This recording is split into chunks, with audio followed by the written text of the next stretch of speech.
I'm going to Disneyland to celebrate my first apartment with my boyfriend. We got approved and I'm so excited. Using the Give Beauty Cream Shadow, I'm going to be using that to blend all over my lid. I really love this. Use it all the time. Then I'm going in with the Anastasia Beverly Hills Eye Primer. Then going in with the About Face Fluid Eye Paints to the inner corner. It's like a baby pink. And blending that out. Then I'm going in with the Anastasia Beverly Hills palette. This is a Merezi palette. Do you guys remember this palette? It's so good. And I'm going with that really shimmery pink. Then going with the Get Stone palette and adding that to the inner corner. Then going back with the Anastasia Beverly Hills palette and adding that shimmer all over the lid. Then going in with this eyeliner.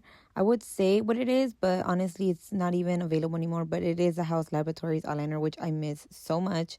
But yes, this is one of my favorite eyeliners. Adding that to the inner corner as well. Curling my lashes, going in with the Benefit Roller Lash Mascara, then adding a little bit of bronzer under my lower lashes just to kind of help with the creasing. Then using this Glam Light lip liner. This is the Hershey's collection, cookies and cream specifically. It smells so good. It's one of my favorites. I just got this in the mail. This is the Fenty Beauty. This is their gloss bomb in the shade Fuchsia Flex, and it has a little bit of shimmer, which I love. I actually like the consistency of this lip gloss, so it's really good to take, especially it's going to make my lips feel so hydrated. So this is the final look, you guys. What do you guys think? I did a little bit of pink because it's gonna be Valentine's Day tomorrow, and this is the look. I'm not normally a pink girl, but this is actually a vibe. Really cute. Also a little closer for you guys. What do you guys think? Will you guys recreate this?